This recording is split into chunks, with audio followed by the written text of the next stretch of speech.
వి gold trusted gold buyers తాకట్టులో ఉన్న బంగారాన్ని విడిపించి ఈ రోజు ఉన్న మార్కెట్ ధరకే కొనబడును. మరిన్ని వివరాలకు సంప్రదించండి 7710772020. కానీ అంటే విచారణ కేవలం ఎల్ఎన్టీకే పరిమితం చేయటం వల్ల ఎవరినైనా సేవ్ చేసే ప్రయత్నం చేస్తుంది అనుకుంటున్నారా? ఎవరిని సేవ్ చేసే ప్రయత్నం చేస్తున్నారు? కేసీఆర్ను సరే నేను కాంట్రాక్టర్ను తప్పు పట్టాను, ఎందుకంటే నేనే కాంట్రాక్టర్ అనుకోండి. నా లక్ష్యం ఏంది? మ్యాక్సిమం ప్రాఫిట్ చేయాలి. అవును, చాలామంది అంటారు మెగా కృష్ణారెడ్డిని తప్పిస్తందుకు. ఆయన బిజినెస్ మ్యాన్, ఆయన ప్రాఫిట్ చేసుకోవాలి. సంతకాలు ఎవరు ఉంటాయి, అప్రూవల్ ఎవరు ఉంటాయి, డిజైన్ ఎవరు ఇచ్చిండ్రు? నేనే మెగా కృష్ణారెడ్డి నేనే డిజైన్ ఇచ్చిన అనుకోండి. అయినా నా తప్పు కాదు, ఎందుకంటే మీరు అంగీకరించిండ్రు, లంచం మీరు తీసుకున్నారు. అంటే ఇద్దరు కలిసి అవినీతి పంచుకున్నప్పుడు ఇద్దరి తప్పు కాదా?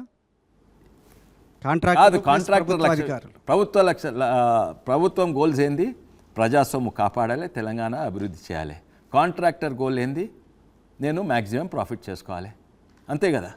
అయితే ఎంతైనా కూడా నేను మెగా కృష్ణారెడ్డి గారికి ఓటేసిన లేదు, నేను కేసీఆర్కి ఓటేసినాం, నేను కాంగ్రెస్ పార్టీకి ఓటేసిన.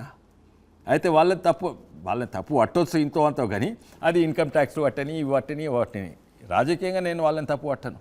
వాళ్ళు చేసే పని వాళ్ళు చేసుకున్నారు. కానీ అవినీతికి పునాది వేసిందే మెగా కృష్ణారెడ్డి. ఎలాంటి అవినీతి పాల్పడాలో అవునయ్యా, పునాది వేసింది, కానీ దాన్ని పర్మిషన్ ఎవరు ఇచ్చిండ్రు? ఇదే ప్రభుత్వం కదా. Who is accountable? నాకు అకౌంటబుల్ ఎవరు? ఓ కాంట్రాక్టరా లేకుంటే నాకు ప్రభుత్వమా? ఓటేసిన ప్రభుత్వమా? అవును, ఆయన చేసుకున్నాడు. అయితే వాళ్ళకి ఏమన్నా ఇది ఉంటే చేయనియండి. ఇన్కమ్ ట్యాక్స్ చేస్తాయా, ఇంకెవరు చేస్తారా, ఈడీ చేస్తుందా, సిబిఐ చేస్తుందా, అవన్నీ చేయనియండి. కానీ నేను తెలంగాణ ప్రజలు ఎవరిని ప్రశ్నించాలి? అప్పుడున్న ముఖ్యమంత్రిని, ఇప్పుడున్న ముఖ్యమంత్రిని. నాకు ఇప్పుడున్న ముఖ్యమంత్రి మీద ఒక హోప్ ఉంది, ఆశ ఉంది. అది చాలా తక్కువ అవుతుంది. ఇప్పటి వరకు ఆ కాళేశ్వరం స్కామ్ అంతా బయటపడతారంటే మాకు ఇచ్చింది ఓన్లీ మేడిగడ్డ చుట్టూ ఇన్వెస్టిగేషన్ చేసుకోమని. మేడిగడ్డలు అన్నిట్లో తక్కువ స్కామ్ ఉంది. అది తప్పు కాంట్రాక్టర్ది కాదు, ఎల్ఎన్టీది కాదు, తప్పు అది ఎట్లా వాడిండ్రని. ఆ తప్పు అది బరాజ్ను వాటర్ స్టోరేజ్ తీర వాడిండ్రు. ఓకే, అయితే శిక్ష కేవలం అప్పుడు ప్రభుత్వంలో ఉన్న వాళ్ళు మాత్రమే జరగాలి, కాంట్రాక్టర్ మీద శిక్ష లేదంటారా? ఎందుకంటే కాంట్రాక్టర్ ట్యాక్స్ తప్పించిండా, లేకుంటే లంచాలు ఇచ్చుకుంటా పట్టుబడ్డా, అవన్నీ చేస్తే చేయొచ్చు. కానీ నాకు దాంతో సంబంధం కాదు. నాకు అప్పటి రాజకీయ నాయకులు, అప్పటి ఎలక్టెడ్ గవర్నమెంట్, ఇప్పటి ఎలక్టెడ్ గవర్నమెంట్, నాకే కాదు ప్రజలకు కూడా అంతే. ఇంట్రెస్టింగ్గా డిస్కషన్ జరుగుతున్న క్రమంలో విశ్వేశ్వరరెడ్డి గారు, సో కార్నర్ ఎక్కడ మరి బీఆర్ఎస్ మీద వెళ్తుంది కాబట్టి ఒకవేళ మళ్ళీ I'm come back to subject, BRS కనుక ఒకవేళ, ఎందుకంటే విశ్వేశ్వరరెడ్డికి ఇష్టం లేకపోవచ్చు, బట్ హైకమాండ్కి ఏ క్షణమైనా కూడా వెళ్ళొచ్చేమో అని ఒక ఒపీనియన్ వచ్చింది అనుకోండి. ఎందుకంటే మనం వెళ్ళొచ్చు కాదు, వెళ్తూ ఉన్నారు. కానీ హైకమాండ్ నాకు తెలిసినంత వరకు ఒప్పుకుంటలేరు. మాతోడు కూడా చెప్తుంది అది అసాధ్యమని. ప్రైవేట్గా అడిగినా, పెద్ద మనుషులందరిని అడిగిన, ఓకే, 3 పెద్ద మనుషులను నాకు ప్రత్యేకంగా చెప్పింది. బట్ ఇఫ్ ఇన్ కేస్ ఒకవేళ కనుక మర్జ్ అయితే కొండా విశ్వేశ్వరరెడ్డి బీజేపీలోనే ఉంటారా, లేకపోతే ఆల్టర్నేటివా, లేకపోతే ఇండిపెండెంట్గా, ఎట్లా కొండా విశ్వేశ్వరరెడ్డి ప్లాన్స్ ఏంటి? ఒకవేళ ఒక వ్యూ వస్తుంది కదా. ఆ మంచి ఫోటో పెట్టింది 10 ఏళ్ల కింద, ఎంత మంచిగా ఉంటుంది. ఇప్పుడు తెల్లెంటికలు వచ్చినాయి, కళ్ళద్దాలు వచ్చినాయి, చెవులు మంచిగా వినబడతలేవు ఇవి. అయితే ఫస్ట్ ఆఫ్ ఆల్ నేను రాజకీయాల్లో ఎన్ని రోజులు ఉంటా, అది నేను ఇదే లాస్ట్ టర్మా లేకుంటే మళ్ళీ నిలబడతా, నిర్ణయం తీసుకుంటా. కానీ ఇటువంటివి ఇట్టయితే నిర్ణయం కొంచెం సులభం అవుతుంది. కానీ దీనివల్లనే కాదు, ఎందుకంటే నేను మొన్ననే చెప్పిన, ఇది ఒకటే పార్టీ, ఏకైక పార్టీ ఏంటంటే ఇది 2 టైర్ పార్టీ అన్నమాట. ఓకే, కింద ఫౌండేషన్ సిద్ధాంతం బేస్ ఉంటుంది, జాతీయవాదము. ఆర్ఎస్ఎస్ మాకు వాళ్ళ సిద్ధాంతం, మా సిద్ధాంతమే జాతీయవాదము. అయితే నాకు తెలిసినంత వరకు ఆర్ఎస్ఎస్ రాజకీయాలు ఉండదలుచుకోలేదు.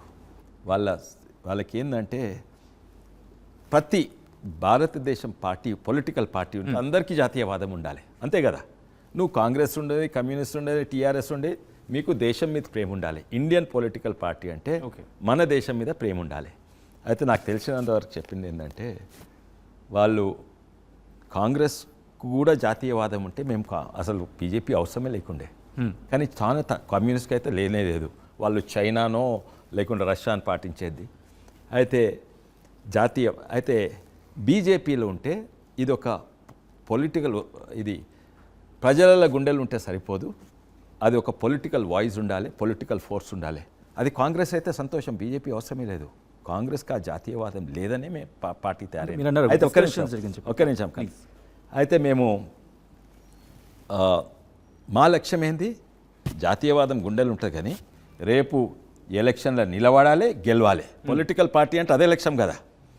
అయితే దానివల్ల జాతీయవాదం బ్యాక్గ్రౌండ్ ఉన్నా కూడా కొన్ని పొలిటికల్ అడ్వాంటేజెస్ కొరకు కొన్ని నాకు నచ్చని చేసినా కూడా నేను సహించాలి, అక్కడ ఉండాలి.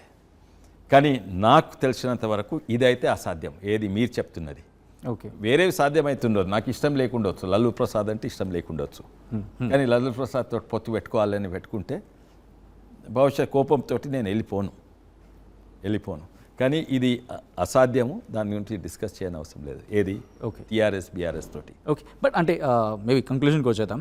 ఏ పాయింట్స్ అంటే డిస్కషన్ జరిగినప్పుడు ఓకే సర్టెన్ ఈ పాయింట్లో వద్దు అని ఆగిన పరిస్థితి ఉందా? ఒకవేళ అయితే ఏ పాయింట్స్ అవి? One is a political, other is the సిద్ధాంతం బేస్.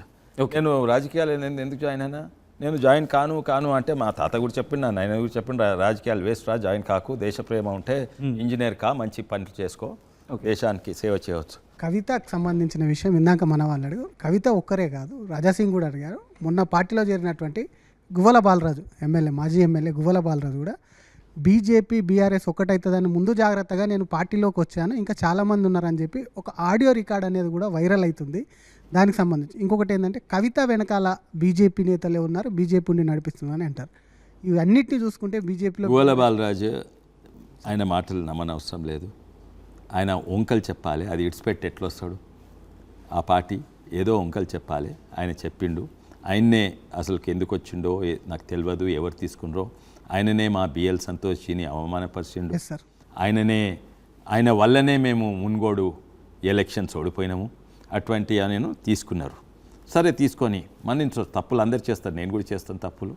మీరు పెద్ద మనిషి ఉంటే నన్ను మన్నిస్తారు. అట్లా కొంతమంది తప్పులు చేసిండ్రు, నేను కూడా కొంతమందిని మన్నించినాను. నాకు ద్రోహం చేసిన వాళ్ళని కూడా మన్నించిన, ఇప్పుడు అవసరం ఉండేది.